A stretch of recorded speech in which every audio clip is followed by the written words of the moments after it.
Halo sahabatku channel Cerita Momo. Apa kabar kalian semua hari ini? Momo harap kalian selalu sehat dan bersemangat.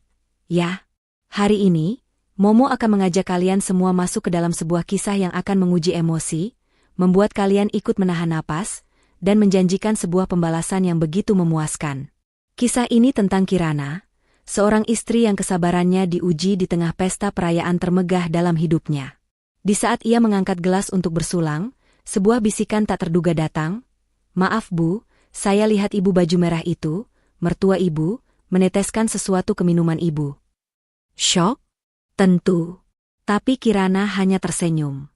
Dan percaya atau tidak, hanya dengan satu kalimat darinya malam itu, seluruh rencana jahat mertua dan suaminya hancur berkeping-keping dalam sekejap. Penasaran bagaimana Kirana membalikkan keadaan? Sebelum kita masuk ke dalam bab pertama yang mendebarkan ini, jangan lupa ya, like video ini, subscribe ke channel Cerita Momo, dan nyalakan lonceng notifikasinya agar kalian tidak ketinggalan update cerita seru lainnya. Dan yang paling penting, komen di bawah dengan format, nama, asal kota, dan hadir. Momo tunggu komentar kalian. Siap? Mari kita mulai kisahnya. Pukul 8 malam. Gemerlap lampu kristal memantul indah di setiap sudut Grand Ballroom Hotel Bintang 5, menciptakan suasana yang luar biasa mewah. Lantai marmer putih berkilau tertutup karpet merah bludru yang tebal. Ratusan tamu penting dari kalangan sosialita, pengusaha, dan kerabat berkumpul. Semuanya mengenakan busana terbaik, berkilauan bak bintang di langit malam. Ini adalah pesta peringatan ulang tahun pernikahan yang kelima antara Kirana dan Devan. Namun, bagi Kirana, pesta semegah ini terasa seperti panggung sandiwara, di mana ia harus tampil prima meski hatinya terasa dingin dan waspada.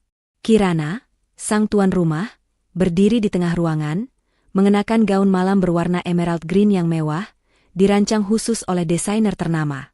Gelang berlian yang melingkari pergelangan tangannya, kalung yang berkilau di lehernya, dan cincin pertunangan yang bertahta di jarinya. Semuanya adalah bukti nyata kesuksesan yang ia raih. Semua orang tahu Kirana bukan hanya istri dari Devan, putra pemilik perusahaan properti, tetapi ia juga adalah pendiri sekaligus pemilik tunggal dari Kirana Jewels, sebuah merek perhiasan yang kini menjadi incaran para jet set Asia. Devan berdiri di sampingnya.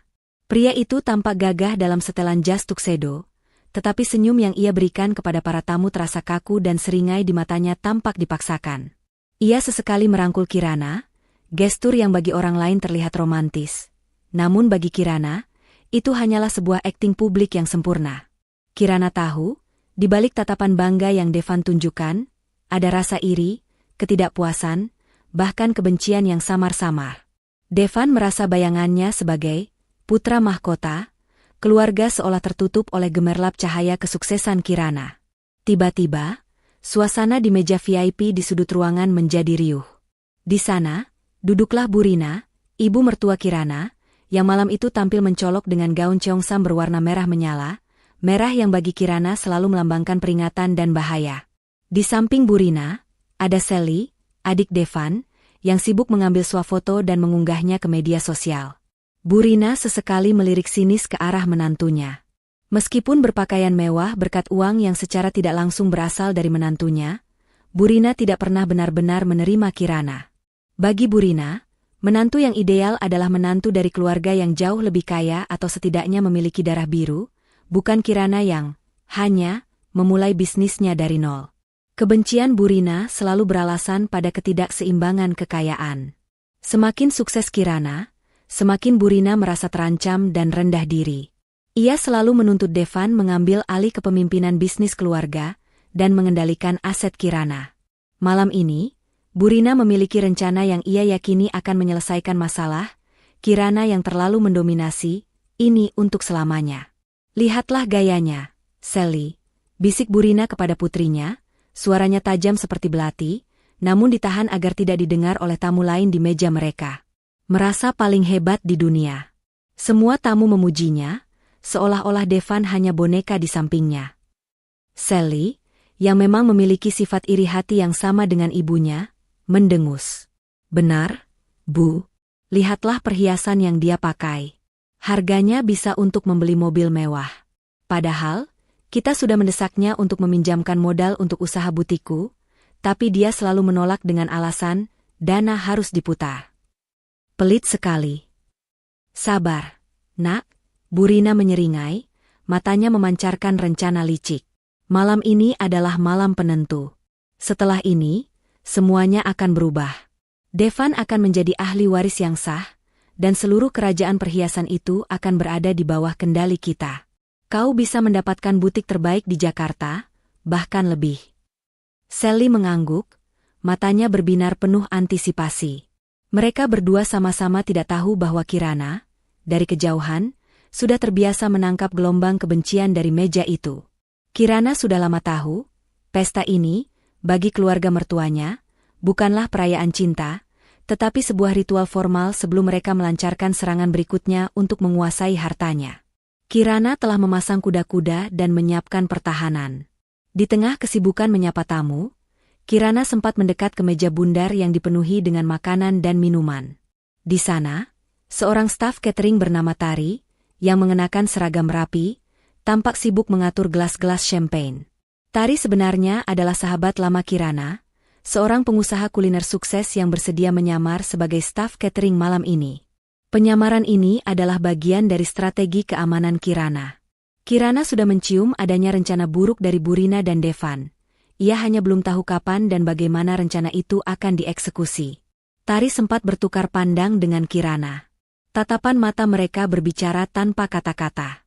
Sebuah anggukan singkat dari Tari menandakan semuanya aman, setidaknya untuk saat ini. Kirana merasa sedikit lega. Ia tahu Tari, dengan mata elangnya, akan menjadi benteng pertahanannya yang tak terlihat di tengah keramaian ini. 1 jam berlalu. Tibalah saat yang paling dinantikan, Toast of Honor atau bersulang kehormatan. Devan memegang mikrofon. Dengan suaranya yang lantang dan nada penuh kepalsuan, ia mulai memberikan pidato yang manis tentang cinta abadi mereka, tentang Kirana yang sempurna, dan tentang keluarga yang mendukung. Bu Rina dan Sally di meja VIP menyimak dengan ekspresi pura-pura terharu. Mereka tahu, ini adalah puncak dari sandiwara malam ini, momen yang sudah mereka nantikan dengan penuh debar. Dan sekarang, kata Devan, mengangkat gelas champagne kristalnya, saya ingin mengajak semua hadirin, kerabat, dan teman-teman terkasih untuk mengangkat gelas Anda, untuk 5 tahun kebahagiaan yang tak terhingga, dan masa depan yang jauh lebih cerah. Semua tamu berdiri, dentingan gelas mulai terdengar.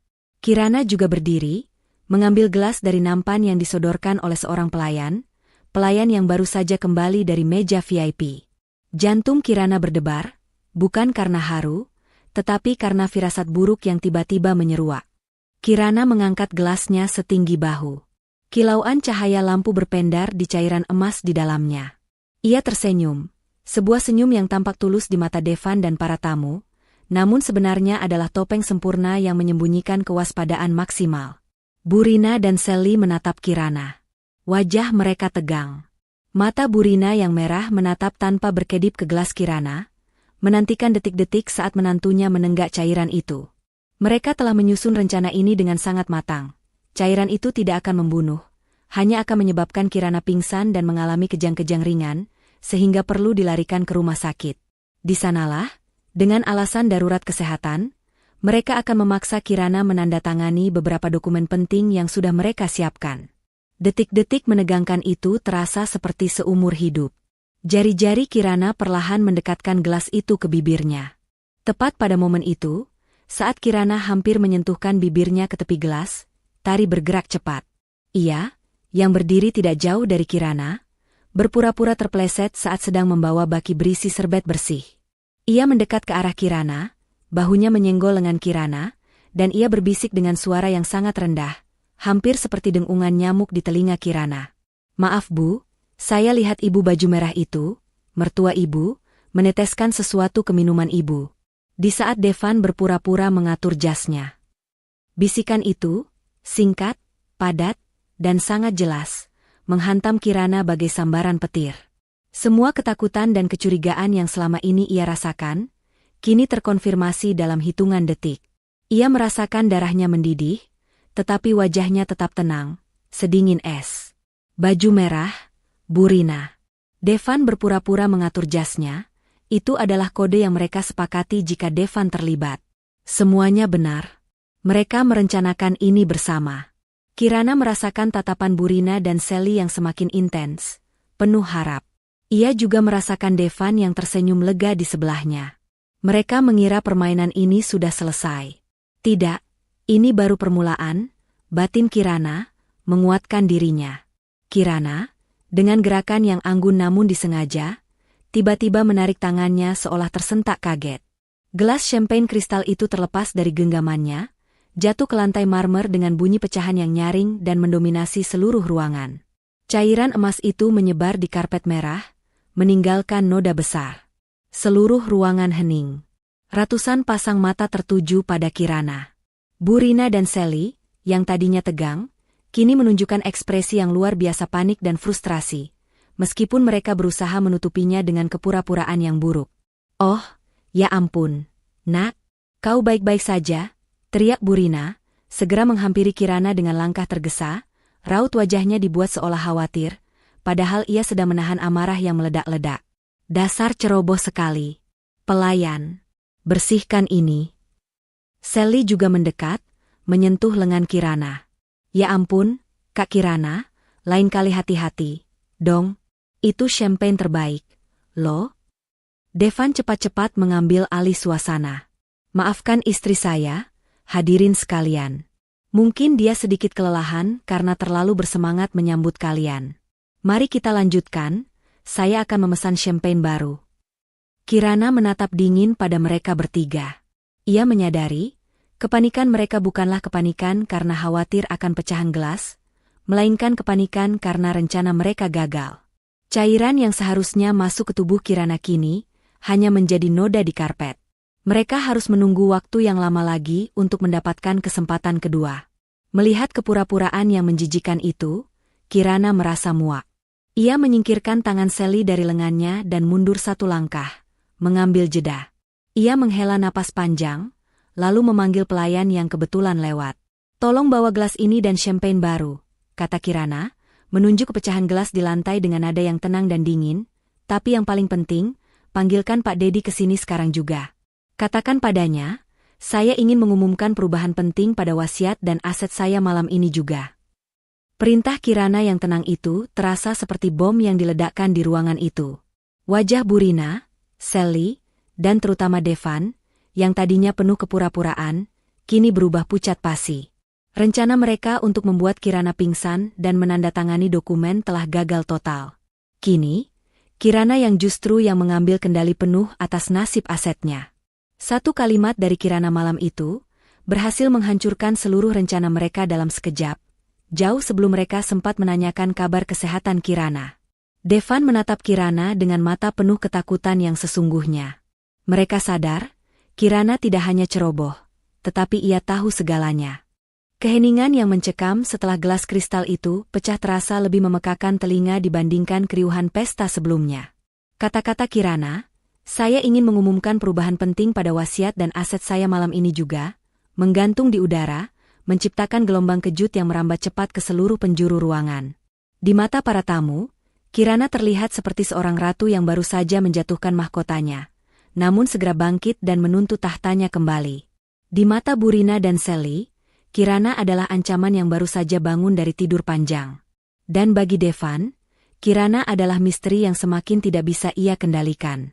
Devan, suami, yang sejak tadi memegang mikrofon, kini menjatuhkannya di atas podium kecil. Bunyi tut yang dihasilkan seolah menjadi suara palu godam yang menghantam rencana jahatnya. Ia bergegas mendekati Kirana, senyum palsu telah lenyap, digantikan ekspresi panik yang tidak lagi bisa ia sembunyikan. Kirana, apa yang kau katakan?" Devan berbisik, suaranya tercekat. Ia menarik Kirana menjauh dari kerumunan kecil Burina dan Sally. "Ini pesta ulang tahun pernikahan kita. Pembicaraan aset dan wasiat itu tidak pantas dibicarakan sekarang. Itu hanya akan membuat semua orang salah paham."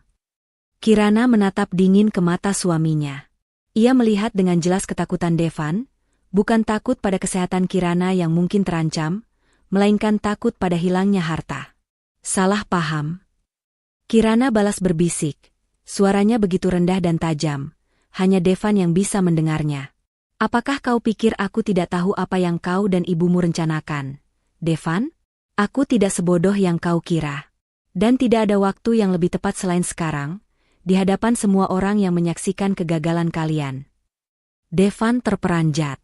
Ia mencoba memasang wajah tidak bersalah. Rencana apa? Aku tidak mengerti maksudmu. Ibuku hanya khawatir kau kelelahan. Kecelakaan gelas tadi? Berhenti berakting. Potong Kirana dengan nada mutlak, sedikit lebih keras dari bisikannya. Ia tidak memberinya kesempatan untuk berdalih. Aku sudah memanggil Pak Dedi. Dia akan datang membawa semua dokumen yang relevan. Sekarang, pergilah. Aku tidak ingin ada di sampingmu saat aku mengumumkan hal ini. Devan merasa tersudut. Ia tahu, jika ia membuat keributan di depan umum, citranya akan hancur total. Citra Devan sebagai suami yang penyayang adalah satu-satunya aset yang tersisa di mata publik. Ia mundur selangkah, wajahnya memerah menahan amarah yang terpaksa ia telan mentah-mentah. Sementara itu, di meja VIP, Bu Rina, ibu mertua, dan Sally, ipar, sedang berdebat sengit, juga dengan suara tertahan. Bodoh. Kenapa harus jatuh? Desis Bu Rina, memukul meja. Kita sudah berhasil menaruhnya. Kalau tidak karena si pelayan sialan itu. Sialnya, Bu, dia malah memanggil Pak Dedi. Potong Sally, matanya melirik ke arah Kirana dengan penuh kebencian. Kenapa dia tiba-tiba memanggil notaris di acara kita? Jangan-jangan dia sudah tahu sesuatu tentang dokumen yang kita siapkan. Tidak mungkin. Bu Rina menggeleng cepat, mencoba meyakinkan dirinya sendiri. Dia tidak mungkin tahu. Kita sudah sangat hati-hati. Dia hanya histeris karena terkejut gelasnya pecah. Kita harus menghentikannya sebelum Pak Dedi datang. Ayo, kita harus bicara dengannya, empat mata, sekarang. Bu Rina dan Sally segera bangkit, dengan tergesa-gesa menyusul Kirana yang kini berdiri sendirian, elegan dan berbahaya, di dekat area panggung. Mereka memasang kembali topeng, keluarga yang harmonis, sebelum mendekati menantu mereka. Sayangku Kirana, Bu Rina memaksakan senyum paling manisnya, mendekap Kirana. Dekapan yang terasa dingin dan penuh ancaman. Sudahlah, jangan keras kepala. Ini masalah keluarga, bukan untuk konsumsi publik. Kau hanya perlu istirahat. Biar ibu yang urus semua masalah dokumenmu, ya? Ibu akan memastikan semuanya aman. Kirana melepaskan diri dari dekapan Bu Rina. Tidak perlu repot-repot, Bu. Saya bisa mengurus aset saya sendiri. Bukankah selama ini saya sudah melakukannya dengan sangat baik, tanpa bantuan siapapun dari kalian? Sally mencoba menengahi, dengan nada yang dibuat-buat mendayu-dayu. Kakak, dengarkan aku. Kita semua di sini menyayangimu. Jangan mengambil keputusan yang tergesa-gesa karena kecerobohan kecil tadi. Jangan merusak malam indah kita ini, hanya karena sepotong gelas pecah. Kecerobohan kecil? Kirana tertawa kecil, tawa yang tidak mencapai matanya. Tentu, bagi kalian, nyawa seseorang mungkin hanya dianggap kecerobohan kecil. Tapi bagi saya, harga diri dan keamanan adalah segalanya. Dan yang paling penting, Kirana merendahkan suaranya, memandang Bu Rina lekat-lekat, saya tidak akan membiarkan orang lain meneteskan racun di gelas saya, apalagi yang datang dari orang yang seharusnya saya hormati sebagai keluarga. Wajah Bu Rina yang tadinya dibuat-buat lembut kini langsung mengeras. Bola matanya melebar tak percaya. Sally menutup mulutnya, benar-benar bungkam. Tatapan mereka berdua bertemu dengan tatapan menghakimi Kirana. Mereka yakin, bisikan yang didengar Kirana tadi telah mengubah segalanya. Kirana tidak hanya tahu ada sesuatu yang diteteskan, tetapi dia tahu siapa yang melakukannya. Siapa yang memberitahumu? Bu Rina mendesis. Semua kepura-puraan hilang digantikan amarah dan kepanikan yang luar biasa. Pelayan mana yang berani memfitnah ibu? Tidak ada yang memfitnah, Bu, jawab Kirana tenang. Saya melihatnya sendiri. Mungkin ibu lupa, saya adalah seorang pengusaha perhiasan. Saya terbiasa memperhatikan detail terkecil. Dan detail itu, baju merah, tangan yang gemetar, dan tatapan mata ibu yang penuh kebencian saat meletakkan gelas itu, cukup bagi saya untuk tahu apa yang terjadi. Kirana berbohong. Ia tidak melihatnya secara langsung. Tetapi keyakinannya yang kuat, didukung oleh bisikan Tari, membuat kebohongan itu terdengar sangat meyakinkan. Kebohongan itu berfungsi ganda, menyelamatkan Tari, saksi kunci, dari bahaya dan mendesak Burina ke sudut tanpa jalan keluar. Burina dan Sally saling pandang. Mereka tahu, jika Kirana sudah sejauh ini, berarti Kirana memiliki bukti. Tepat saat ketegangan mencapai puncaknya, sebuah suara profesional memecah suasana. "Selamat malam, Nyonya Kirana." Semua mata menoleh. Di pintu masuk, seorang pria parubaya yang berwibawa, mengenakan setelan jas abu-abu, baru saja tiba. Dia adalah Pak Dedi, pengacara notaris Kirana, yang datang dengan 2 buah map kulit tebal di tangannya. "Pak Dedi." Devan berseru panik, bergegas menghampiri pengacara itu, mencoba menghalanginya mendekati Kirana. "Syukurlah Bapak datang. Ada kesalahpahaman kecil di sini. Istri saya sedikit emosional. Kita tidak perlu mengumumkan apapun malam ini, kan? Dokumennya." Pak Dedi mengabaikan Devan. Ia berjalan lurus ke arah Kirana dan menyerahkan salah satu map padanya. "Nyonya Kirana, ini adalah salinan dokumen pembatalan wasiat lama dan pengalihan kuasa penuh atas aset bisnis Anda kepada Tuan Devan, yang rencananya akan ditandatangani hari ini," jelas Pak Dedi dengan suara datar. Kalimatnya ini seketika membuat wajah Burina dan Sally bersinar penuh harapan. Mereka mengira Kirana telah berubah pikiran, atau Pak Dedi ini adalah kaki tangan mereka. Namun, Kirana tersenyum. "Terima kasih, Pak Dedi," kata Kirana, memegang map tersebut, lalu memandang ke arah suaminya dengan tatapan paling kejam yang pernah dilihat Devan. "Tuan Devan benar. Dokumen ini memang tidak akan ditandatangani malam ini." "Bagus. Dengarkan istrimu, Devan." Burina bersorak lega, hampir memeluk Kirana karena gembira. Justru sebaliknya, "Burina," potong Kirana, nadanya berubah tajam, penuh kemenangan yang dingin. "Dokumen ini saya tolak. Dan inilah yang akan saya umumkan." Kirana mengambil map kedua dari tangan Pak Dedi. Map yang satu ini terlihat jauh lebih tebal dan bersegel notaris. "Hadirin sekalian," Kirana berbicara sedikit lebih keras, cukup untuk menarik perhatian sebagian besar tamu yang sejak tadi penasaran dengan keributan di panggung. "Malam ini, saya telah memutuskan. Alih-alih merayakan, saya akan mengakhiri sandiwara ini."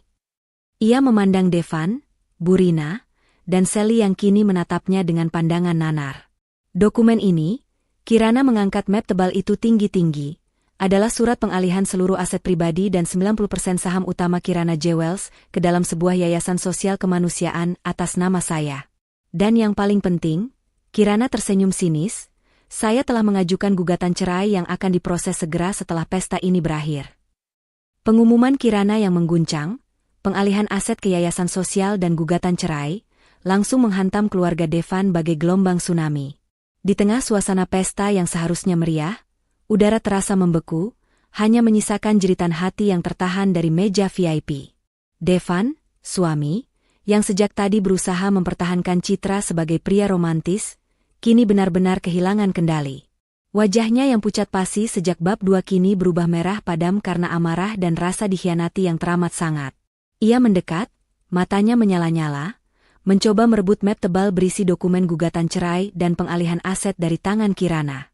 "Kau gila, Kirana? Kau tidak bisa melakukan ini," bentak Devan, suaranya yang keras kini terdengar jelas di seluruh ruangan yang hening. "Kau mengalihkan asetku ke yayasan? Itu harta kita. Harta yang seharusnya menjadi warisan untukku dan keluargaku." Kirana menarik map itu menjauh dengan cepat. Senyumnya tipis, namun di dalamnya tersimpan ketenangan yang menakutkan. "Harta kita? Kau lupa, Devan? Aku yang membangunnya dari nol, bukan kau. Dan itu bukan warisanmu, itu hasil kerja kerasku. Apakah kau pikir aku akan menyerahkan semua yang kubangun pada seorang pria yang bersekongkol dengan ibunya untuk meracuniku?" Tuduhan, meracuni, yang dilemparkan Kirana di depan umum membuat Burina, ibu mertua, menjerit histeris. Ia tidak lagi peduli pada citra. Yang ia lihat hanyalah kekayaan yang sudah di depan mata kini lenyap secepat kilat. "Fitnah. Ini fitnah, Kirana," teriak Burina, suaranya parau. Ia menoleh ke tamu-tamu. "Dia berbohong. Jangan dengarkan dia. Dia hanya cemburu karena kami lebih menyayangi anak kami sendiri. Dia ingin menghancurkan nama baik kami. Sally, ipar, ikut menimpali, menunjuk-nunjuk Kirana. Ya, Kak Kirana hanya mencari sensasi. Mana buktinya? Mana buktinya kalau ibu meracunimu? Jangan asal bicara. Kirana membiarkan mereka berdua mengeluarkan seluruh kepanikan dan amarah mereka. Kirana tersenyum. Senyumnya kali ini bukan lagi topeng, melainkan ekspresi murni dari seseorang yang telah memegang kartu truf terakhir. Ia menoleh ke arah Pak Dedi, pengacara notaris Kirana, yang berdiri tegak, tak terpengaruh keributan. Pak Dedi, tolong jelaskan detail pengalihan aset ini kepada Tuan Devan dan Nyonya Rina.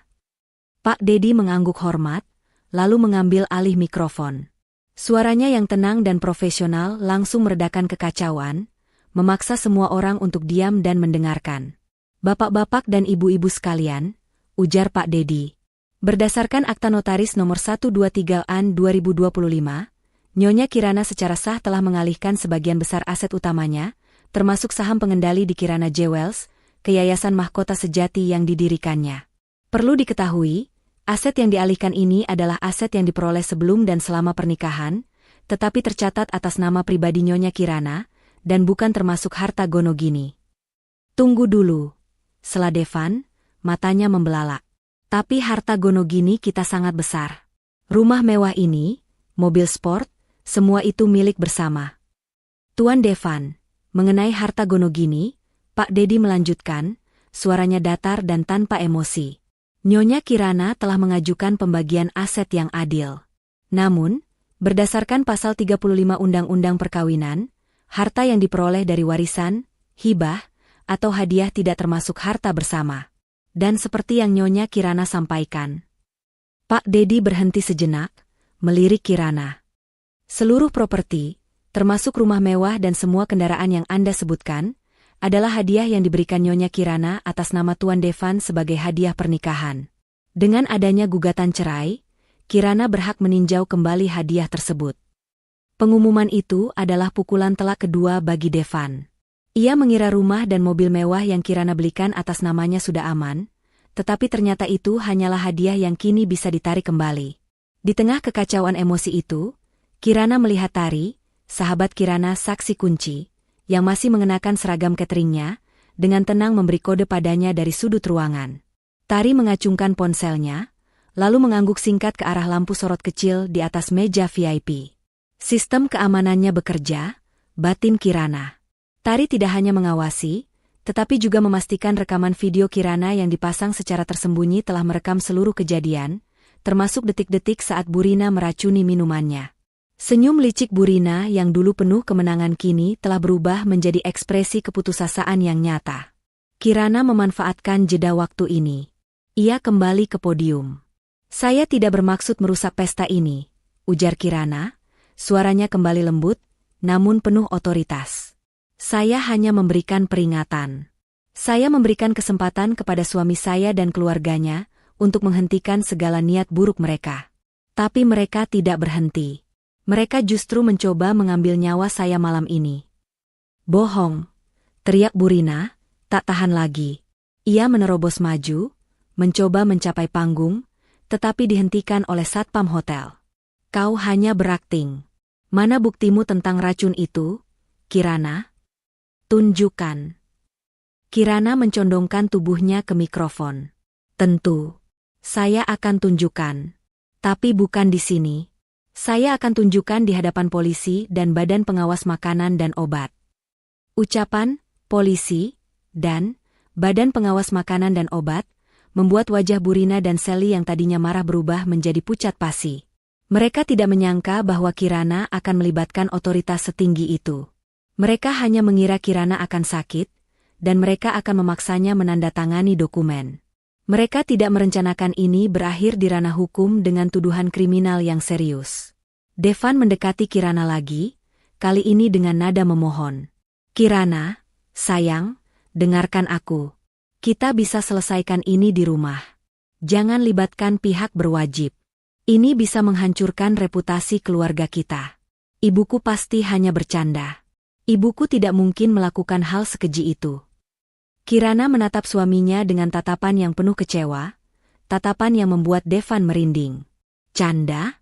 Kau menyebut upaya menghilangkan nyawa ini canda? Devan, kau adalah suamiku. Kau seharusnya melindungiku, bukan bersekongkol dengan ibumu. Senyum yang kau tunjukkan tadi, saat aku mengangkat gelas, itu adalah senyum yang menyembunyikan rencana mematikan. Dan itu, bagiku, adalah pengkhianatan yang tak termaafkan. Kirana menoleh ke arah Pak Dedi. Pak Dedi, tolong segera hubungi pihak yang sudah kita sepakati. Kita tidak akan menunggu sampai acara selesai. Pak Dedi mengangguk. Siap, Nyonya Kirana. Semuanya sudah siap di luar. Termasuk surat perintah penahanan atas dasar dugaan upaya percobaan pembunuhan. Kata, penahanan, membuat Burina dan Sally semakin histeris. Mereka tahu Kirana tidak main-main. Mereka sudah melewati batas. Mereka mulai menangis. Menangis bukan karena menyesali perbuatan mereka, tetapi karena takut pada konsekuensi hukum yang akan mereka hadapi. Burina jatuh terduduk di kursi VIP-nya. Tolong. Kirana, jangan lakukan ini. Jangan masukkan ibu ke penjara. Ibu hanya ingin yang terbaik untuk Devan. Ibu tidak bermaksud membunuhmu. Pengakuan yang tidak disengaja ini, bahwa ia memang berniat jahat, terdengar samar di antara isak tangisnya. Mendengar pengakuan itu, tamu-tamu mulai berbisik-bisik. Reputasi keluarga Devan yang selama ini dibangun di atas pondasi kemewahan dan kesempurnaan, kini runtuh total dalam hitungan menit di pesta perayaan itu. Kirana hanya menatap mereka dengan tatapan datar. Ia telah melewati fase marah. Kini yang tersisa hanyalah kepuasan yang dingin. Ia telah menemukan racun di gelasnya, dan kini ia telah menyuntikkan racun yang jauh lebih mematikan ke dalam kehidupan mereka. Konsekuensi hukum dan kehancuran finansial. Tepat saat Kirana hendak meninggalkan panggung, ia menghentikan langkahnya. Ia melihat Devan yang berdiri membeku, tidak lagi memohon, hanya menatapnya dengan kekosongan. Kirana mendekat ke Devan untuk yang terakhir kalinya. Ingat, Devan. Aku memberimu kesempatan untuk menghentikan ibumu. Aku memberimu kesempatan untuk jujur padaku. Tapi kau memilih kekayaan. Selamat. Kau berhasil menghancurkan hidupmu sendiri. Dan senyum yang kau lihat di wajahku saat aku menjatuhkan gelas tadi, itu bukanlah senyum kekalahan, melainkan senyum seseorang yang tahu persis bagaimana cara membalas dendam.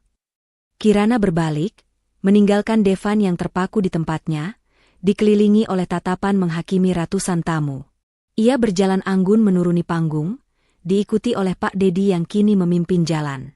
Di dekat pintu keluar, Tari, sahabatnya, menukar seragam catering dengan jas yang elegan dan memberikan senyum bangga pada Kirana. Ia bukan lagi pelayan, ia adalah kunci Kirana menuju kebebasan. Setelah Kirana, ditemani oleh Pak Dedi dan Tari, yang kini berdiri sebagai saksi dan sistem pendukung yang tak terlihat, meninggalkan Grand Ballroom, kekacauan yang ditinggalkannya terasa lebih menghancurkan daripada suara pecahan kristal tadi. Pesta perayaan agung itu telah berubah drastis menjadi sebuah adegan skandal yang disaksikan langsung. Tamu-tamu mulai berbisik-bisik, melontarkan spekulasi dan gosip tajam yang menyebar lebih cepat daripada api. Mereka bukan lagi tamu undangan yang menikmati hidangan, melainkan penonton yang haus akan drama dan kejatuhan orang kaya.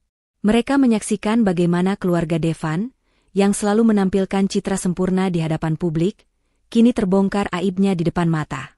Para wartawan dan juru kamera yang semula diundang untuk meliput momen bahagia, kini sibuk merekam suasana histeris Burina dan Devan.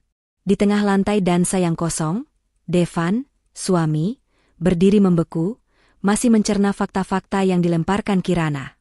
Ia bukan hanya diceraikan, tetapi aset yang ia yakini akan ia kuasai, kekayaan milik Kirana, kini telah diselamatkan dan dialihkan ke yayasan. Pukulan terberatnya adalah tuduhan meracuni yang dilontarkan Kirana di depan umum.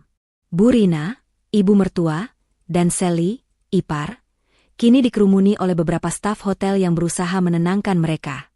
Burina menangis meraung-raung, bukan karena penyesalan, melainkan karena kemarahan yang mendalam atas kegagalan total dari rencana licik yang sudah mereka susun berbulan-bulan. Tidak, Aa. Ini tidak adil. Harta itu milik Devan. Seharusnya milik anakku, teriak Burina sambil memukul-mukul sandaran kursi mewah. Sally mencoba menahannya, tetapi air mata kebencian juga membasahi wajahnya. Dia tidak punya hak. Kami sudah merencanakan ini semua, teriak Sally tanpa sadar mengakui niat jahat mereka. Devan tersadar dari keterkejutannya. Ia harus mengambil tindakan cepat untuk menyelamatkan sisa-sisa nama baik keluarganya. Ia kembali ke podium, mengambil mikrofon yang tadi ia jatuhkan, dan mencoba menarik simpati hadirin. Hadirin sekalian, suara Devan bergetar, tetapi ia memaksanya terdengar meyakinkan. Apa yang dikatakan istri saya barusan itu adalah kesalahpahaman besar. Kirana sedang dalam tekanan emosional yang hebat. Tuntutan perceraian adalah hal yang menyakitkan, dan dia sedang mencoba menyakiti kami kembali. Mengenai aset, kami pasti akan menyelesaikannya secara kekeluargaan, dan mengenai Burina, ibuku tidak mungkin melakukan hal sekeji itu. Ini semua adalah fitnah yang diucapkan dalam kemarahan yang tidak terkontrol. Devan melihat sekeliling, mencari dukungan. Namun, tidak ada satupun tamu yang berani menatap matanya. Bahkan beberapa rekan bisnis penting yang selama ini bergantung pada investasi Kirana tampak memalingkan wajah, menolak terlibat dalam drama memalukan ini. Devan tahu, reputasinya sudah tercoreng, dan hubungannya dengan koneksi bisnis Kirana telah terputus seketika. Sementara itu, Kirana telah berada di lounge pribadi hotel yang tenang, jauh dari hiruk-pikuk. Ia duduk dengan anggun di sofa beludru, menikmati ketenangan setelah badai yang ia ciptakan. Pak Dedi sedang melakukan panggilan telepon intens dengan pihak kepolisian. Tari duduk di seberangnya, tersenyum lega. Kau luar biasa, Ki, puji Tari, sahabatnya. Aku benar-benar khawatir saat kau mengangkat gelas tadi. Aku bersyukur bisikan itu sampai padamu tepat waktu. Kirana memejamkan mata sejenak, mengingat momen krusial itu. Saat ia mengangkat gelas setinggi bahu, ia ingat betul, ekspresi Burina yang tegang, dan Devan yang tiba-tiba mengalihkan pandangan sambil pura-pura memperbaiki kerah jas. Peringatan Tari yang super cepat, masuk seperti kode rahasia yang menyelamatkan segalanya. Terima kasih, Tar, ujar Kirana tulus.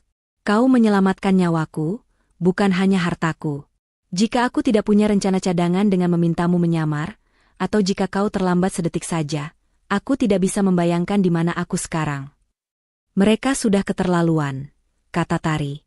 Mereka bukan hanya ingin mencuri asetmu, tetapi mereka ingin kau terbaring tak berdaya sehingga mereka bisa memaksamu menandatangani pengalihan warisan di rumah sakit.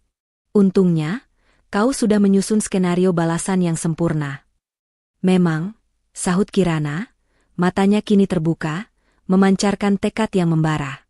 Ia mengambil jeda sejenak, seolah ingin mengulang momen paling penting malam itu, momen yang membuat mereka takluk. Malam itu, Kirana mengenang, nadanya berubah serius.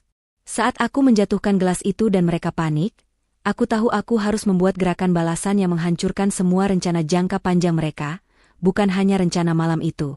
Dan kalimat yang paling efektif untuk menghancurkan mereka adalah kalimat yang menyentuh inti dari keserakahan mereka, kalimat yang mematikan harapan finansial mereka. Kirana menegakkan punggungnya, menatap lurus ke depan, seolah-olah ia kembali berdiri di podium. Ia mengulangi kembali kalimat penentu yang telah menghancurkan Devan dan keluarganya. Malam ini, saya juga akan mengumumkan pembatalan semua aset dan wasiat yang telah saya persiapkan atas nama Devan. Semua sudah dialihkan sejak tadi sore. Itu adalah kalimat paling mematikan yang pernah aku ucapkan, tegas Kirana. Bukan gugatan cerai, bukan tuduhan racun, tapi pembatalan aset dan wasiat. Dengan satu kalimat itu, aku menghancurkan harapan mereka untuk menjadi pewaris tunggal. Aku memotong urat nadi keuangan mereka seketika. Reaksi panik mereka setelah itu, termasuk upaya Burina memanggil Pak Dedi, sudah kutebak. Mereka hanya peduli pada uang, bukan pada aku atau nyawaku. Pak Dedi, yang baru saja selesai dengan panggilan teleponnya, bergabung dengan mereka. Nyonya Kirana, laporan sudah masuk, lapor Pak Dedi. Kepolisian sudah tiba di hotel, dan tim forensik sedang mengamankan sampel pecahan gelas dan sisa cairan yang tumpah di karpet. Berdasarkan laporan awal dan rekaman CCTV yang dikirimkan Tari, ia memberi hormat singkat pada Tari, ada cukup bukti untuk dugaan upaya percobaan pembunuhan. Burina dan Sally akan segera dibawa untuk diinterogasi. Surat penahanan sudah dikeluarkan. Wajah Kirana tetap tenang. Bagaimana dengan Devan? Untuk Tuan Devan, kami belum bisa menahannya atas percobaan pembunuhan, tetapi kami sudah mengajukan tuntutan atas dugaan penipuan aset terstruktur. Jelas Pak Dedi.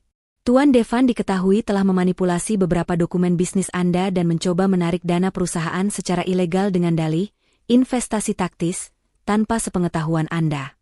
Dengan adanya gugatan cerai dan pembatalan kuasa yang Anda ajukan, kami memiliki landasan kuat untuk segera membekukan semua rekening pribadinya dan yang terhubung dengan dana perusahaan. Kirana mengangguk puas. Ia tidak hanya merespons ancaman fisik, tetapi juga ancaman finansial yang sudah lama menggerogoti perusahaannya secara perlahan. Maka, proses hukum dan pembekuan rekening harus segera dilakukan. Perintah Kirana. Saya tidak ingin mereka memiliki akses ke dana apapun untuk menyewa pengacara hebat. Mereka harus menghadapi konsekuensi ini dalam kondisi terlemah mereka. Di dalam Grand Ballroom, polisi berseragam memasuki ruangan, diikuti oleh 2 orang dari tim forensik yang membawa koper perak. Kehadiran mereka membenarkan semua yang diucapkan Kirana, dan membuat semua dalih yang dilontarkan Devan tadi menjadi tidak berarti.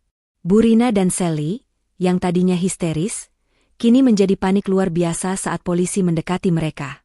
Ibu Rina dan Nona Sally, Anda kami tahan atas dugaan percobaan pembunuhan berencana terhadap Nyonya Kirana.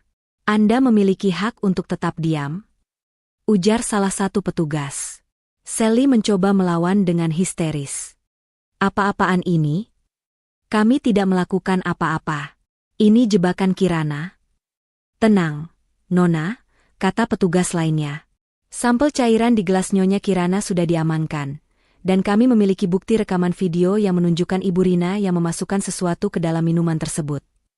Tangisan panik Bu Rina dan Sally kini berubah menjadi teriakan ketakutan. Mereka dibawa keluar dari ruangan, melewati ratusan tamu yang kini menatap mereka dengan jijik dan penghakiman. Devan melihat ibunya dan adiknya digiring keluar, tangannya terkepal erat. Ia tahu ini semua ulah istrinya. Namun, ia tidak bisa berbuat apa-apa. Ketika seorang petugas menghampirinya dan menyerahkan surat panggilan resmi untuk pemeriksaan, Devan tahu hidupnya benar-benar telah berakhir.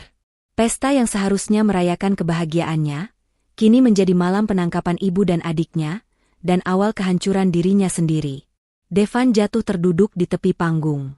Di tangannya, surat gugatan cerai dan surat pemanggilan pemeriksaan atas kasus penipuan aset terasa dingin dan berat. Ia ingat senyum terakhir Kirana saat menjatuhkan gelasnya. Senyum yang menyembunyikan rencana mematikan, senyum dari seorang wanita yang ia remehkan selama ini. Sementara itu, Kirana, dari lounge hotel, mendengar sirene mobil polisi yang perlahan menjauh. Ia tahu, babak baru dalam hidupnya baru saja dimulai. Babak di mana ia bebas dari racun dan pengkhianatan, dan kini ia menjadi satu-satunya yang memegang kendali penuh atas nasibnya. Pagi menjelang, namun gemuruh malam di Grand Ballroom Hotel Bintang 5 itu masih terasa. Setelah Bu Rina, ibu mertua, dan Sally, ipar, digiring pergi oleh kepolisian, dan Kirana menghilang bersama pengacaranya, Pak Dedi, suasana di lobi utama hotel berubah total. Lobi yang biasanya tenang dan berkelas kini, dipenuhi oleh kerumunan wartawan yang haus berita dan tamu-tamu yang belum sepenuhnya pulih dari keterkejutan. Devan, suami, keluar dari ballroom dalam keadaan kacau balau. Setelan tuksedonya terlihat kusut, dasi kupu-kupunya miring, dan wajahnya tampak kuyu, sembab karena air mata amarah dan rasa malu yang meluap-luap. Ia berusaha keras menghindari sorotan kamera dan mikrofon yang tiba-tiba mengarah padanya, seperti tombak-tombak tajam. Tuan Devan, benarkah ibu Anda ditangkap atas tuduhan percobaan pembunuhan? Bagaimana nasib perusahaan Anda setelah aset Kirana dialihkan ke yayasan? Apakah Anda bersekongkol dengan ibu Anda untuk mencelakai istri Anda? Pertanyaan-pertanyaan itu menghantam Devan tanpa ampun. Devan mencoba berteriak bahwa itu semua fitnah, tetapi suaranya hilang ditelan flash kamera. Ia menyadari, Kirana tidak hanya menghancurkan keuangannya, tetapi juga reputasinya di mata publik. Devan berhasil menerobos kerumunan itu dan naik ke kamar hotel yang tadinya ia pesan untuk malam perayaan mereka. Ia mengunci pintu dengan keras. Kamar mewah itu kini terasa dingin dan sepi. Ia menghubungi ponsel ibunya, tetapi yang ia dengar hanyalah suara operator yang mengatakan nomor tersebut tidak dapat dihubungi. Ia mencoba Sally, hasilnya sama. Mereka benar-benar terisolasi. Kekalahan ini terasa pahit dan tidak adil bagi Devan. Ia mengingat betapa sempurnanya rencana mereka. Kirana sakit, dibawa ke rumah sakit, dipaksa menandatangani surat kuasa penuh atas asetnya kepada Devan dengan alasan medical emergency, lalu mereka akan menceraikannya. Semua berjalan lancar, hingga satu kalimat Kirana di panggung itu menghancurkan segalanya. Aku harus segera bertindak, pikir Devan kalut. Aku tidak boleh membiarkan Kirana memenjarakan ibuku dan adikku. Dan yang paling penting, aku harus mengamankan sisa hartaku. Devan segera menghubungi pengacara langganan keluarganya, Pak Hendra. Pak Hendra, tolong datang sekarang juga ke hotel. Ini darurat, teriak Devan melalui telepon. Ibuku dan Sally ditangkap. Kirana mengajukan gugatan cerai dan mengalihkan asetnya ke yayasan. Kita harus segera membatalkan semua yang dia lakukan. Jawaban dari ujung telepon sangat mengejutkan Devan. Maaf, Tuan Devan, suara Pak Hendra terdengar ragu dan dingin. Saya baru saja membaca berita utama. Ini adalah kasus yang sangat serius, terutama menyangkut percobaan pembunuhan berencana dan penipuan aset. Firma kami tidak bisa mengambil kasus yang melibatkan tuduhan kriminal sebesar ini. Reputasi kami. Apa? Devan membentak. Anda adalah pengacara keluarga kami. Anda tidak bisa menolak kami seperti ini. Saya mohon maaf, Tuan Devan. Namun, Nyonya Kirana adalah klien penting bagi banyak investor. Kami tidak ingin mengambil risiko merusak hubungan bisnis tersebut. Selain itu, Anda juga sedang menghadapi panggilan pemeriksaan terkait dugaan penipuan. Saran saya, carilah pengacara kriminal yang fokus pada kasus berat. Saya tidak bisa membantu Anda. Sambungan telepon terputus. Devan melempar ponselnya ke dinding. Ia mencoba menghubungi bank untuk menarik sebagian besar dana cadangannya, tetapi ia kembali menerima kejutan. Semua rekening pribadinya, termasuk rekening gabungan mereka, telah dibekukan sementara atas permintaan notaris dan gugatan Kirana. Pak Dedi sudah bekerja cepat, pikir Devan dengan kemarahan yang membakar. Kirana sudah menyiapkan ini semua jauh-jauh hari. Keterpurukan ini memicu teriakan panik Devan yang sesungguhnya. Devan menjerit keras, melemparkan semua benda yang ada di kamarnya, menghancurkan vas kristal, menjatuhkan lukisan mahal. Ia menyadari ia kini benar-benar sendirian, tanpa perlindungan hukum, tanpa uang, dan tanpa dukungan keluarga yang ia yakini akan selalu berdiri di belakangnya. Di tempat lain, Kirana, Pak Dedi, pengacara, dan Tari, sahabat saksi kunci, telah berkumpul di kantor Pak Dedi yang mewah dan sangat aman. Mereka sedang meninjau rekaman video yang berhasil direkam oleh kamera tersembunyi yang Tari letakkan di meja VIP. Rekaman itu sangat jelas. Bu Rina, baju merah, terlihat mengambil botol kecil dari kantongnya. Devan berdiri di sebelah Bu Rina, berpura-pura mengatur jasnya, seolah menjadi penutup pandangan. Bu Rina dengan cepat meneteskan cairan dari botol itu ke dalam gelas champagne yang baru saja diletakkan pelayan untuk Kirana. Devan kembali berdiri tegak dan memberi kode mata kepada ibunya. Ini adalah bukti yang tak terbantahkan, Nyonya Kirana, kata Pak Dedi, menekan tombol pos pada gambar yang memperlihatkan tetesan cairan jatuh ke dalam minuman. Dengan bukti ini, tuntutan percobaan pembunuhan terhadap Bu Rina dan Sally akan sangat kuat. Mengapa Sally?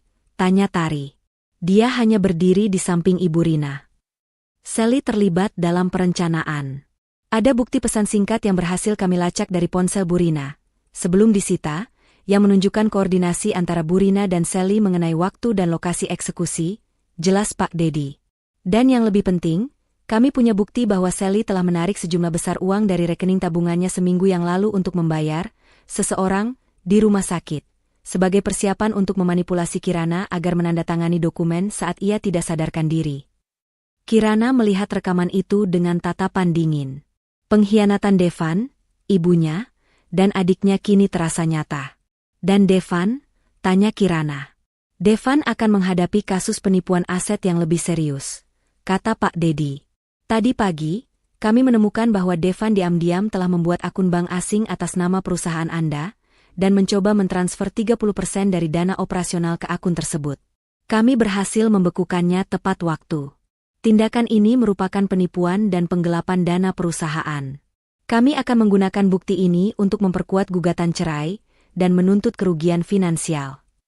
Kirana menghela napas lega. Ia tidak menyesali keputusannya sedikitpun. Ia telah bergerak lebih cepat dari musuh-musuhnya. Lalu, bagaimana kabar ayah dan ibu Devan? Apakah mereka sudah diinterogasi? Tanya Kirana. Untuk ayah Devan, beliau sedang tidak berada di kota. Namun, ia telah mengeluarkan pernyataan melalui juru bicara yang mengatakan bahwa ia sangat kecewa dan tidak akan ikut campur dalam urusan kriminal Burina dan Sally. Jelas Pak Dedi. Ini artinya, Burina dan Sally tidak mendapat dukungan finansial atau hukum dari keluarga besar. Mereka akan menghadapi tuntutan ini sendirian, dengan pengacara yang ditunjuk negara. Situasi ini adalah skenario terburuk bagi Burina dan Sally, yang selalu mengandalkan koneksi dan uang untuk menyelesaikan masalah mereka. Kini, mereka benar-benar sendirian, terisolasi, dan menghadapi keadilan tanpa perantara.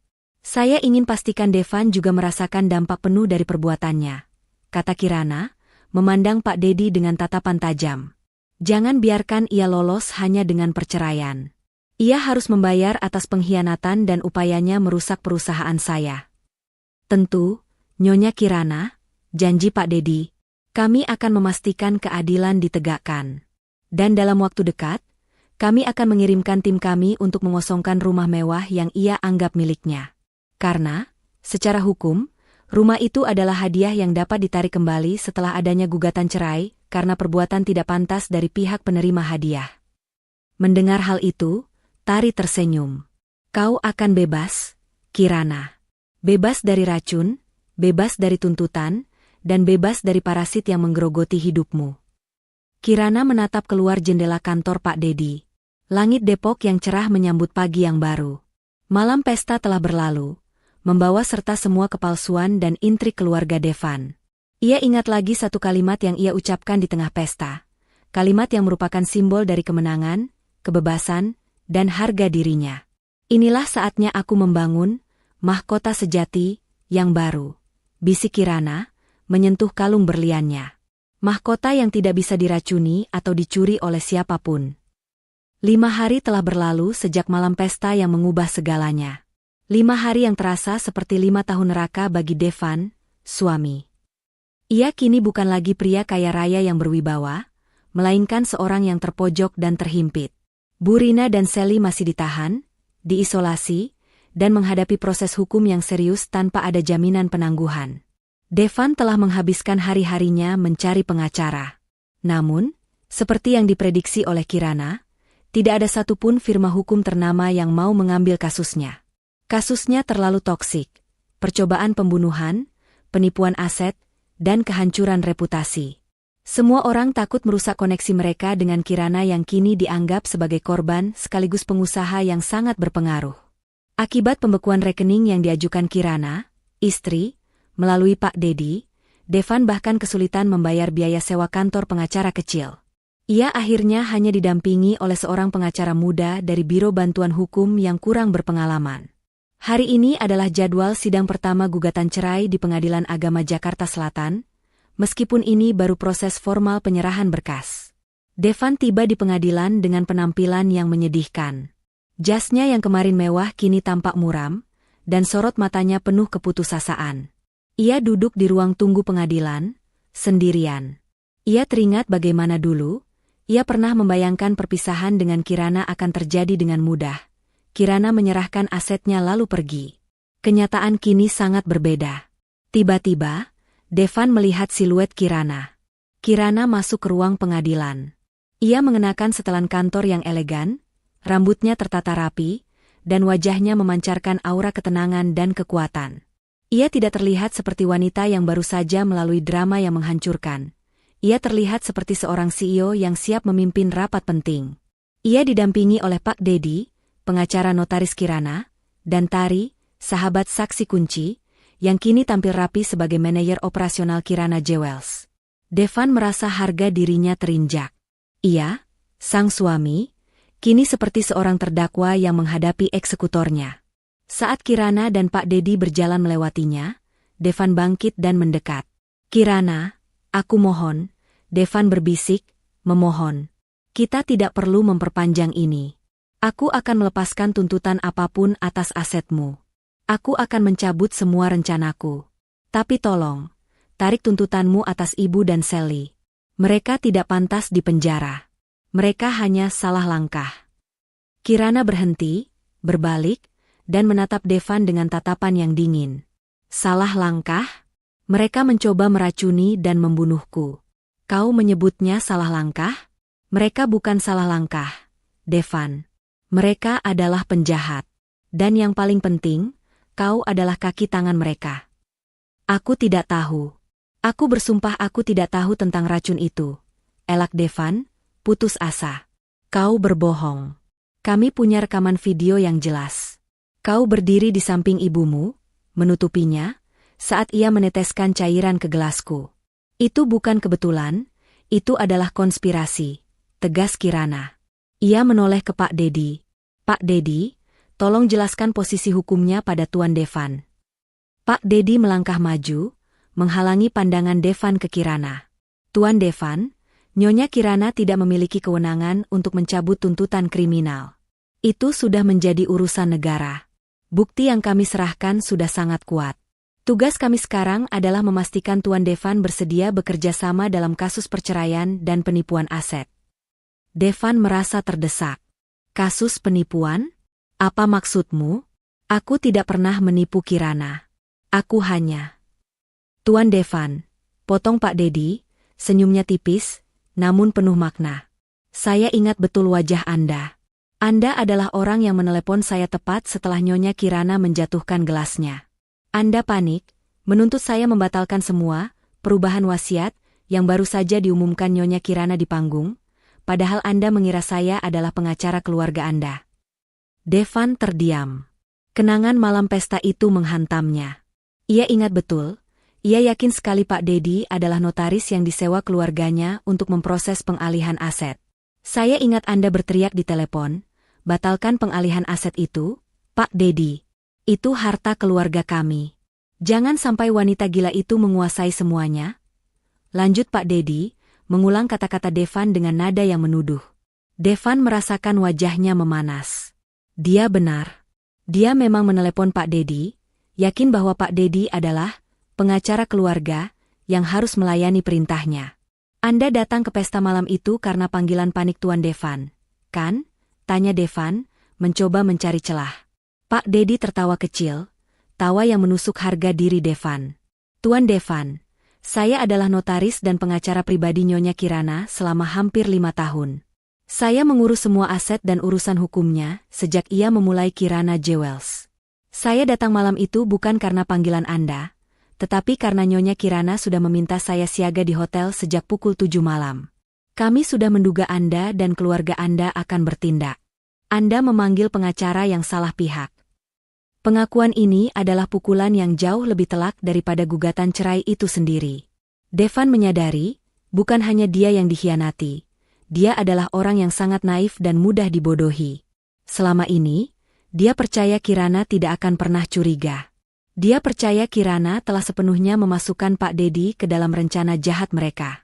Tapi ternyata, Kirana telah menggunakan Pak Dedi sebagai benteng pertahanannya sendiri, mengawasi semua gerak-gerik mereka dari balik layar. Semua ilusi Devan runtuh seketika.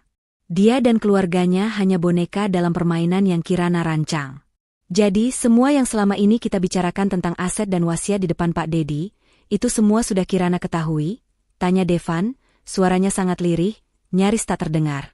Tentu saja, jawab Kirana, maju selangkah. Aku tahu setiap rencana yang kalian susun. Aku tahu setiap kali ibumu mengeluh tentang aku pada suamiku. Aku tahu setiap kali kau mencoba menarik dana dari perusahaan. Aku hanya menunggu waktu yang tepat untuk mengungkapkan semuanya, dan malam pesta itu adalah waktu yang sempurna. Anda telah ditipu oleh istri Anda sendiri, Tuan Devan, simpul Pak Dedi. Nyonya Kirana lebih cerdas dan 1 langkah lebih maju dari Anda. Sekarang, kami ingin Anda menandatangani persetujuan pembagian harta Gonogini secara damai, sebelum kami melibatkan pengadilan dalam pembuktian penipuan aset Anda. Jika Anda bekerja sama, Nyonya Kirana akan mempertimbangkan untuk tidak menuntut kerugian finansial yang terlalu besar. Mendengar kata damai dan tidak menuntut kerugian finansial yang terlalu besar, Devan melihat secercah harapan. Ia tidak ingin menghabiskan sisa hidupnya dengan berjuang melawan tuntutan hukum Kirana. Kehancuran finansial sudah di depan mata. Apa yang harus kutandatangani? Tanya Devan, menyerah. Pertama, persetujuan cerai tanpa syarat, kata Pak Dedi. Kedua, pengakuan bahwa rumah mewah, mobil-mobil, dan semua perhiasan yang Anda pegang adalah hadiah dari Kirana dan akan dikembalikan padanya. Dan ketiga, Anda harus kooperatif dalam penyelidikan penipuan aset, dengan mengakui bahwa akun asing yang Anda buka adalah murni untuk kepentingan pribadi, tanpa sepengetahuan Kirana. Devan membaca dokumen yang disodorkan Pak Dedi. Tangannya bergetar. Semua yang ia dambakan kini harus ia lepaskan. Ia kehilangan istri, ibu dan adik, aset, dan kini ia harus mengakui dirinya adalah penipu. Jika aku tanda tangan, apakah kasus penipuan itu akan dihentikan? Tanya Devan. Tidak sepenuhnya, jawab Pak Dedi jujur. Tetapi Nyonya Kirana bersedia memberikan surat rekomendasi yang meringankan, sehingga Anda tidak perlu dipenjara. Anda hanya perlu membayar denda yang akan dipotong dari sisa aset pribadi Anda yang belum dibekukan. Keputusan ada di tangan Anda. Menandatangani dan hidup bebas, atau melawan dan berakhir di balik jeruji besi, seperti ibu dan adik Anda. Devan melirik Kirana.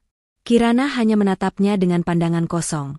Tidak ada belas kasihan, tidak ada amarah. Hanya ketenangan seorang pemenang. Akhirnya, dengan tangan yang terasa berat, Devan mengambil pulpen dan menandatangani semua dokumen. Di detik itu, ia resmi kehilangan segalanya. 2 minggu setelah sidang perceraian Kirana, istri, dan Devan, suami, proses hukum terhadap Burina, ibu mertua, dan Sally, ipar, mencapai tahap krusial, sidang pembuktian awal di pengadilan negeri. Suasana sidang dipenuhi ketegangan. Burina dan Sally duduk di kursi terdakwa, wajah mereka tampak sangat lelah dan ketakutan, jauh dari citra sosialita yang mereka pertahankan di masa lalu. Mereka masih menyangkal keras semua tuduhan. Jaksa Penuntut Umum, JPU, memulai dengan memanggil Kirana sebagai saksi kunci korban. Kirana memasuki ruangan dengan pakaian yang profesional dan anggun, memancarkan aura keyakinan yang membuat kedua terdakwa merasa semakin terintimidasi. Setelah Kirana memberikan kesaksian mengenai bisikan Tari, sahabat saksi kunci, dan pengakuan yang tidak disengaja dari Burina di malam pesta, JPU memanggil seorang ahli forensik dari laboratorium kepolisian. Saudara ahli, tanya JPU. Berdasarkan sampel sisa cairan yang diamankan dari pecahan gelas Nyonya Kirana, serta analisis dari rekaman CCTV internal hotel, apa yang bisa Anda simpulkan? Ahli forensik itu berdiri di hadapan majelis hakim. Kami menemukan 2 hal yang signifikan, Yang Mulia.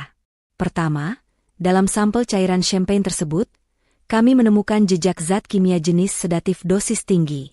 Zat ini tidak mematikan, tetapi akan menyebabkan korban kehilangan kesadaran secara cepat dan memicu kejang-kejang, menyerupai serangan jantung atau stroke. Dosisnya cukup untuk melumpuhkan orang dewasa. Pengungkapan ini langsung menyebabkan Burina berteriak histeris, menyangkal. Bohong. Itu bukan racun. Itu hanya obat penenang. Saya tidak bermaksud membunuh. Tenang, terdakwa, tegur hakim ketua keras. Pengakuan itu sesuai dengan motif yang kami duga, ujar JPU kepada hakim. Tujuan mereka bukan membunuh, melainkan melumpuhkan korban untuk memaksanya menandatangani pengalihan aset di bawah kondisi darurat medis. Lalu, hal kedua, saudara ahli, tanya JPU. Hal kedua, kami menganalisis rekaman CCTV dan mengonfirmasikan bahwa Ibu Rina adalah subjek yang terlihat meletakkan sesuatu ke dalam gelas, jawab ahli forensik.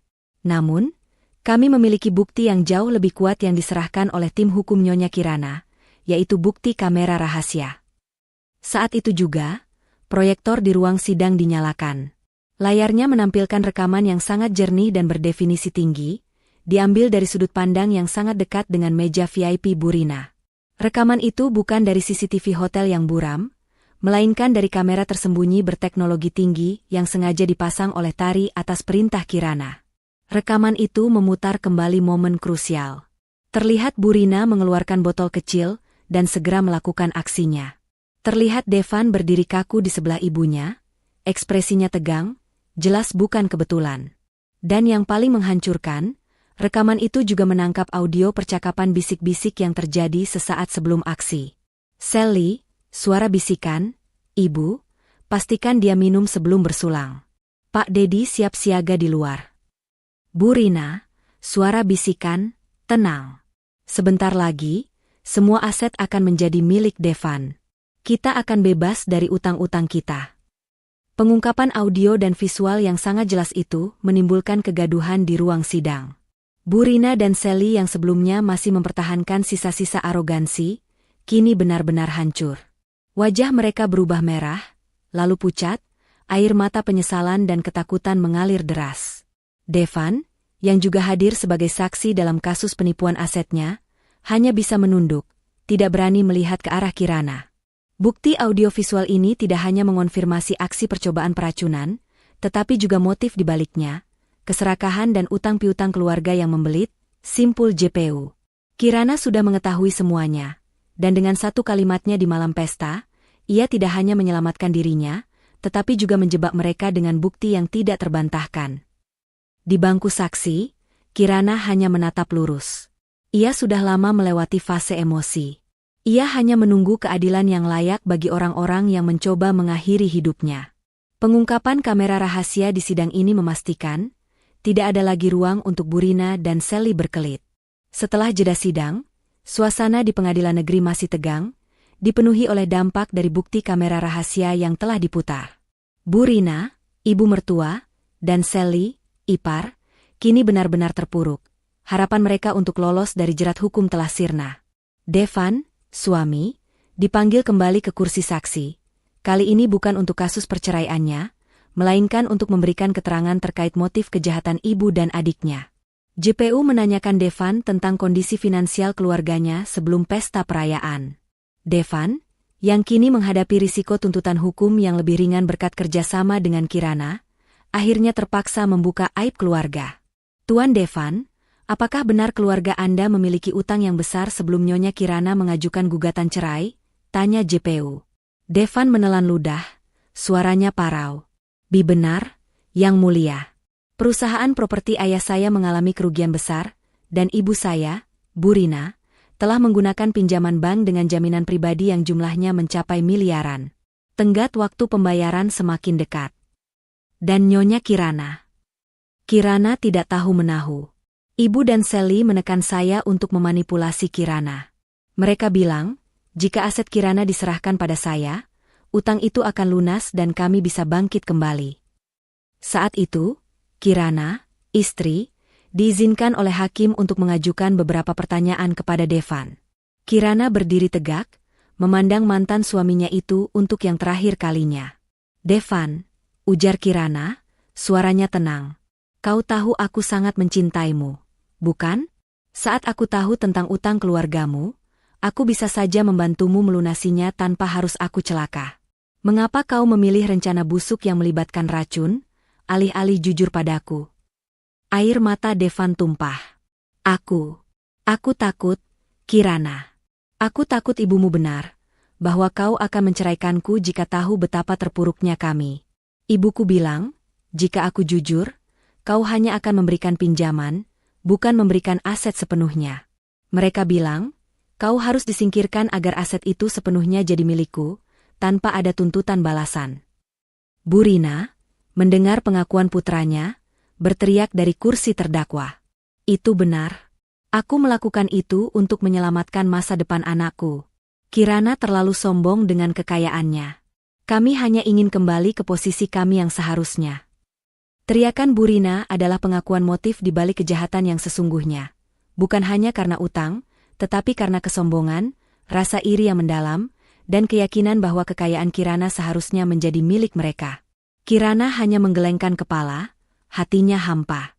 Ia kini tahu, pengkhianatan yang ia hadapi lebih dalam daripada yang ia kira. Itu didorong oleh kebencian yang sudah lama terpendam.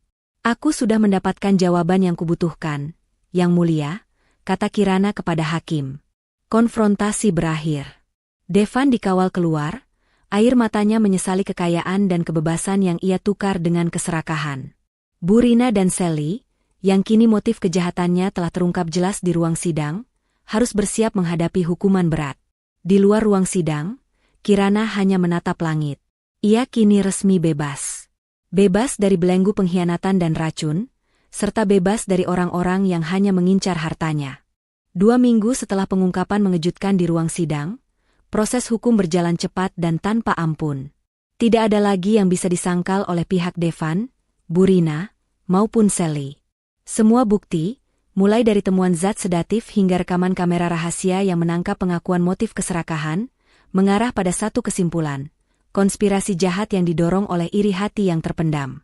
Dalam waktu singkat, palu godam keadilan di Palu. Burina dan Sally dinyatakan bersalah atas percobaan pembunuhan berencana dengan motif perampasan harta dan dijatuhi hukuman penjara yang sangat berat dan lama. Vonis ini tidak hanya menjauhkan mereka dari masyarakat, tetapi juga secara permanen menghapus status sosialita yang selama ini mereka jadikan topeng. Mereka menghilang dari peredaran, tidak lagi mendapat dukungan dari siapapun. Sementara itu, Devan resmi divonis bersalah atas kasus penipuan aset perusahaan dan penggelapan dana. Berkat kesepakatan damai yang ia tanda tangani dengan Kirana di bawah tekanan pengawasan Pak Dedi, ia terhindar dari hukuman penjara yang panjang, meskipun hukuman denda finansial yang harus ia bayar sangatlah besar. Sebagai konsekuensi dari denda dan ganti rugi tersebut, seluruh aset pribadinya yang tersisa, termasuk rumah mewah, mobil-mobil, dan semua rekening yang belum dibekukan, semuanya disita. Devan kini kehilangan semua yang pernah ia banggakan. Hari itu, gugatan cerai Kirana diputuskan sah dan resmi. Kirana akhirnya bebas dari ikatan pernikahan yang penuh kepalsuan dan pengkhianatan. Ia keluar dari pengadilan agama sebagai wanita yang resmi lajang, namun berdiri lebih tinggi, lebih kuat, dan lebih kaya raya, bukan hanya harta, tetapi harga diri yang tak ternilai. Ia telah memenangkan pertempuran di setiap lini kehidupan. Kirana segera mengambil alih kendali penuh atas Kirana Jewels dan Yayasan Mahkota Sejati yang didirikannya. Ia memecat semua staf yang terbukti berkolusi dengan Devan, membersihkan perusahaan dari semua jejak pengkhianatan. Ia menemukan ketenangan dan kepuasan sejati dalam mengelola perusahaannya dan menjalankan yayasan barunya, yang didedikasikan untuk memberdayakan wanita korban KDRT dan penipuan finansial. Ia tidak hanya bangkit, tetapi menjadi inspirasi. Di sisi lain, kehidupan Devan, Burina, dan Sally berada dalam isolasi total.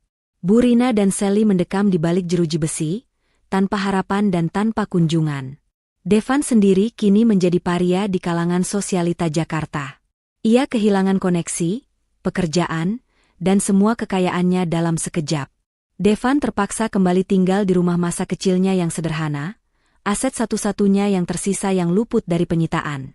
Ia mencoba mencari pekerjaan, namun citra dirinya sebagai penipu aset dan kaki tangan percobaan pembunuhan membuatnya ditolak di mana-mana.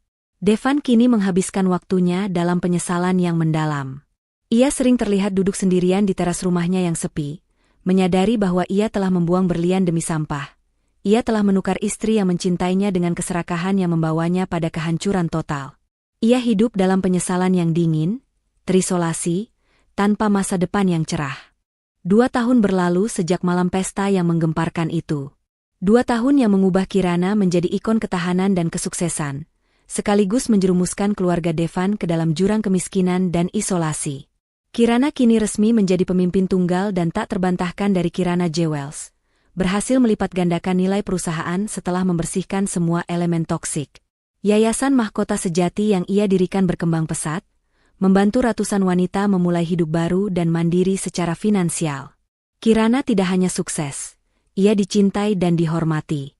Ia telah menemukan kebahagiaan sejati dalam kemandirian.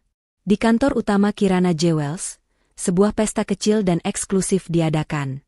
Pesta ini hanya dihadiri oleh staf senior yang loyal, Pak Dedi, dan Tari, yang kini menjabat sebagai CEO perusahaan. Ini adalah perayaan ulang tahun perusahaan dan ulang tahun kebebasan Kirana. Suasana jauh dari hingar-bingar palsu di masa lalu, ini adalah perayaan tulus yang penuh kehangatan. Kirana, mengenakan gaun putih bersih yang melambangkan lembaran baru, berdiri di balkon kantornya yang mewah. Ia memegang segelas champagne terbaik, menikmati gemerlap lampu kota yang menjadi latar belakangnya. Pak Dedi mendekat dan tersenyum. Selamat, Nyonya Kirana. Hari ini adalah hari penutupan buku untuk semua masa lalu Anda. Penjualan aset sitaan Devan sudah selesai. Utang keluarga mereka terbayar, dan sisa dana dialihkan ke yayasan, sesuai permintaan Anda. Terima kasih, Pak Dedi, jawab Kirana, menatap gelasnya. Aku hanya memastikan mereka tidak mendapatkan apa-apa dari kejahatan mereka, bahkan dari sisa-sisa harta mereka. Tari ikut bergabung. Lihat dirimu, Ki. Malam itu, kau bersulang untuk menyelamatkan nyawamu. Malam ini, kau bersulang untuk merayakan hidupmu yang sesungguhnya. Tiba-tiba, mata Kirana terpaku pada pemandangan di jalanan di bawah. Di seberang jalan, dekat gerbang masuk gedung kantornya, ia melihat Devan. Devan kini bekerja serabutan sebagai juru parkir di area perkantoran itu. Ia terlihat sangat berbeda. Kurus, lusuh, dan tatapan matanya kosong. Ia masih mengenakan sisa-sisa pakaian lamanya yang kini sudah usang. Kirana menyaksikan Devan, tanpa sengaja, menatap ke arah gedung Kirana, tempat pesta sedang berlangsung. Mata mereka bertemu dari kejauhan. Devan terperanjat. Ia segera menunduk, menyembunyikan wajahnya di balik jaket kumalnya. Rasa malu, penyesalan, dan iri hati yang luar biasa menusuknya. Ia tahu, wanita yang kini bersinar terang di puncak gedung itu adalah wanita yang pernah ia miliki, yang ia buang demi kekayaan palsu. Devan menyesalinya. Ia tahu, Kirana tidak hanya merampas uangnya, tetapi juga merampas seluruh martabatnya. Bu Rina dan Sally masih berada di penjara, menderita dalam isolasi. Devan kini menyadari bahwa kemewahan yang ia dambakan adalah racun yang membunuh hidupnya. Ia adalah pecundang yang tidak memiliki apa-apa. Kirana mengalihkan pandangannya dari Devan. Ia sudah mendapatkan penyesalan Devan yang sesungguhnya. Itu sudah cukup. Ia tidak lagi merasa marah, hanya rasa iba yang dingin. Ia kembali menatap Tari dan Pak Dedi.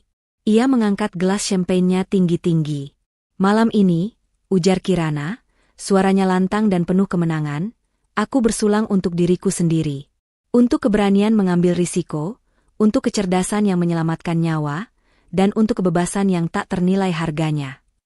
Ia tersenyum, senyum yang kali ini benar-benar tulus dan bersinar. Mahkotanya bukan lagi berlian yang bisa dicuri, tetapi mahkota yang terbuat dari harga diri dan kemandirian.